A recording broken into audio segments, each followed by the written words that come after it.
আপনারা হয়তো অনেকেই লক্ষ্য করেছেন স্ক্রিনের প্রথমেই আমরা একটি অ্যানিমেশন দিয়ে একটি ফটো রেখেছিলাম। এই অ্যানিমেশনটি কিন্তু আমি আমার মোবাইলে থাকা যে ভিমেজ প্রোভার্সন সফটওয়্যারটি রয়েছে এই সফটওয়্যারটি দিয়ে তৈরি করেছিলাম। তো আজকের এই ভিডিওতে আমি আপনাদেরকে দেখাবো কিভাবে ওই অ্যানিমেশনটি আপনার ফোনে থাকা মোবাইল ফোন দিয়ে তৈরি করতে পারবেন।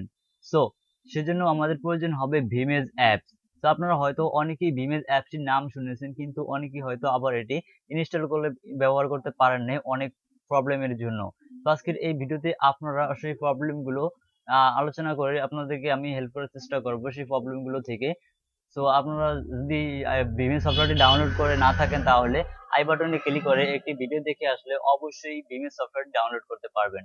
এছাড়া আমাদের ভিডিও ডিসক্রিপশন বক্সে লিংক দেওয়া থাকবে, আপনারা সেখান থেকে খুব ইজিলি ভিমেজ প্রোভার্সন সফটওয়্যারটি ডাউনলোড করতে পারবেন একদম ফ্রিতে। Welcome back viewers. সো এই ইফেক্টটি অ্যাড করার জন্য প্রথমেই আমাদের প্রয়োজন হবে ভিমেজ নামে যে অ্যাপসটি রয়েছে এই অ্যাপসটি। যদি অ্যাপসটি আপনার ফোনে ইনস্টল করা না থাকে তাহলে আপনি আমাদের ডিসক্রিপশন বক্স থেকে একটি ভিডিও দেখে সেই সফটওয়্যারটি ডাউনলোড করে ব্যবহার করতে পারেন ফ্রিতে। সো এখান থেকে আমি আমার ভিমেজ প্রোভার্সন সফটওয়্যারটি ওপেন করলাম অলরেডি। সো ভিমেজ সফটওয়্যারটি ওপেন হতে প্রায় কয়েক সেকেন্ড সময় লাগতে পারে, সো অবশ্যই অপেক্ষা করবেন। সো ভিমেজ সফটওয়্যারটি ওপেন করা হয়ে গেলে আমরা এই ইফেক্টটি অ্যাড করার জন্য অর্থাৎ আমাদের এডিট করার জন্য আমরা ক্লিক করবো এখানে যে প্লাস আইকনটি রয়েছে এই প্লাস আইকনে। অলরাইট, সো প্লাস আইকনে ক্লিক করার পর আমরা ঠিক এরকম ইন্টারফেস দেখতে পাবো, অর্থাৎ আমাদের গ্যালারির ভিতরে নিয়ে আসছে। দেন এখান থেকে আপনার পছন্দ মতো আপনি যে কোনো একটি ফটো সিলেক্ট করতে পারবেন। উদাহরণস্বরূপ আমি আমার এই ফটোটি সিলেক্ট করলাম অলরাইট। সো দেন এখান থেকে আপনারা রেশিওটাকে সিলেক্ট করতে পারেন। এখানে বিভিন্ন ধরনের রেশিও দেওয়া আছে, আপনারা চাইলে এই রেশিওগুলোকে সিলেক্ট করে ব্যবহার করতে পারেন। সো এখান থেকে আমি এই 4.5 এই রেশিওটাকে সিলেক্ট করলাম। দেন এখান থেকে আমরা উপরে দেখতে পাবো একটি টিক আইকন রয়েছে, এই টিক আইকনটিতে একটা ক্লিক করব। ওকে, সো এখান থেকে এই টিক আইকনে ক্লিক করার পর আমরা ঠিক এরকম ইন্টারফেস দেখতে পাবো এখানে। সো এখান থেকে এই ইফেক্টটি অ্যাড করার জন্য এই ইফেক্টটির নাম হচ্ছে 3D জুম।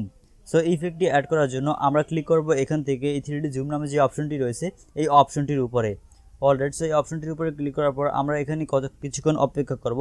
সো এখানে দেখতে পাচ্ছি আমাদের প্রসেসিং হচ্ছে ভিমেজ প্রোভার্সন সফটওয়্যারটি। ওকে, সো এখানে আমাদেরকে অবশ্যই কয়েক সেকেন্ড অপেক্ষা করতে হবে। দেন আমরা দেখতে পাবো আমাদের ঠিক এরকম একটি ইন্টারফেস। তারপর এখান থেকে আমরা দেখতে পাবো একটি টিক মার্ক রয়েছে, এই টিক মার্কটিতে একটা ক্লিক করবো। এই যে টিক মার্কটিতে একটা ক্লিক করে দিব। টিক মার্কটিতে ক্লিক করার পর আমরা দেখতে পাবো যে আমাদের ফটোটিতে 3D জুম অর্থাৎ অ্যানিমেশন সেট হয়ে গিয়েছে। সো অ্যানিমেশনটি সেট করা কমপ্লিট হলে এখান থেকে আবার আমরা রাইট বাটনে ক্লিক করব অলরাইট। সো দেন এখান থেকে আমরা চাইলে বিভিন্ন ধরনের ইফেক্টও অ্যাড করে ব্যবহার করতে পারেন। সো এখান থেকে আমি কোনো ইফেক্ট অ্যাড করব না, সো সরাসরি আমরা এটাকে এক্সপোর্ট করে নেব। এক্সপোর্ট করার জন্য আমরা উপরে দেখতে পাবো এক্সপোর্ট নামে একটি আইকন রয়েছে, এই আইকনটিতে একটা ক্লিক করব।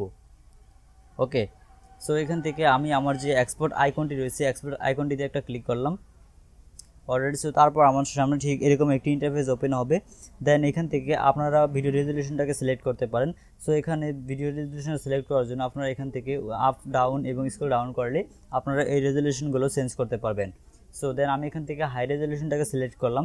তারপর এখান থেকে আপনারা ওয়াটারমার্ক, যদি আপনি ওয়াটারমার্কটা রিমুভ করতে চান তাহলে অবশ্যই এখানে টিক মার্কটা দিয়ে দিবেন, আর যদি রিমুভ করতে না চান তাহলে অবশ্যই এটাকে অফ করে দেন। যদি অবশ্যই আপনারা রিমুভ করার চেষ্টা করবেন। সো এখান থেকে আমি রিমুভ করার জন্য জাস্ট এই ওয়াটারমার্ক রিমুভে ক্লিক করলে আমরা দেখতে পাচ্ছি এখানে রিমুভ ওয়াটারমার্কটা অ্যাক্টিভ হয়ে গেছে। দেন এখান থেকে নিচনে দেখতে পাবো সর্বনিম্ন একটি ডিউরেশন রয়েছে, এই ডিউরেশনে ক্লিক করে আপনার ভিডিওটাকে কতটুকু ফুটেজ রাখতে চান সেটুকু আপনারা এখান থেকে রাখতে পারবেন। সো এখান থেকে আপনাদেরকে দেখানোর জন্য যেহেতু আমি এই ভিডিওটাকে তৈরি করেছিলাম, সো এখান থেকে আমি জাস্ট 5 সেকেন্ড করে দিলাম। দেন এখান থেকে এক্সপোর্টে একটা ক্লিক করে দেব অলরেডি। সো ভিডিওটাকে এক্সপোর্ট প্রসেসিং হচ্ছে। সো ভিডিওটা এক্সপোর্টিং হতে প্রায় কিছুক্ষণ সময় লাগবে, অবশ্যই আপনাকে অপেক্ষা করতে হবে। সো এখানে অবশ্যই আপনারা কিছুক্ষণ অপেক্ষা করবেন। সো ফাইনালি আমরা দেখতে পাচ্ছি আমাদের ভিডিওটা আপনার ফিনিশিং হচ্ছে, অর্থাৎ আমাদের এক্সপোর্টিং হচ্ছে ভিডিওটি। সো ভিডিওটা এক্সপোর্টিং হতে প্রায় কিছুক্ষণ সময় লাগতে পারে, অবশ্যই অপেক্ষা করবেন। সো ভিডিওটা এক্সপোর্ট হওয়ার পর আমাদের কিছু কাজ করতে হবে, সেই কাজগুলোকে আমি একটু দেখাচ্ছি আপনাদেরকে। ভিডিওটা এক্সপোর্ট হোক, অপেক্ষা করুন। ওকে, সো আমি আবার বলছি, আপনার কাছে যদি ভিমেজ প্রোভার্সন সফটওয়্যারটি না থেকে থাকে তাহলে আপনারা ডিসক্রিপশন বক্সে একটি লিঙ্ক পাবেন যে ভিমেজ সফটওয়্যারটি কীভাবে ডাউনলোড করতে হয় সেই প্রসেস নিয়ে একটি ভিডিও। সো আপনারা সেই ভিডিওটি দেখলেই আপনারা ভিমেজ প্রোভার্সন সফটওয়্যারটি খুব ইজিলি ডাউনলোড করে ব্যবহার করতে পারবেন কোনো রকম ঝামেলা ছাড়া। সো একটু অপেক্ষা করুন, আমাদের আপডেট ফিনিশিং হচ্ছে। ওকে, ফাইনালি আমরা দেখতে পাচ্ছি যে আমাদের ভিডিওটি সেভ হয়ে গেছে। দেন এখান থেকে আমরা এই ভিডিওটিকে গ্যালারিতে সেভ করার জন্য যে কাজটি করতে হবে তা হলো শেয়ারের নিচে দেখতে পাচ্ছি আমরা একটি সেভ বাটন রয়েছে, এই সেভ বাটনটিতে একটা ক্লিক করব। অলরাইট, সো এখানে কিন্তু সেভ বাই ক্লিক না করলে কিন্তু এই ভিডিওটি আপনার গ্যালারিতে সেভ হবে না। সো অবশ্যই আপনাকে এখানে সেভ করতে হবে। সো ভুল করলে কিন্তু আপনার পুরো এডিটটাকে যত সময় নষ্ট করেছেন সেই সময়গুলো সব নষ্ট হয়ে যাবে। সো দেখতে পাচ্ছি আমাদের ভিডিওটি সেভ হয়ে গেছে।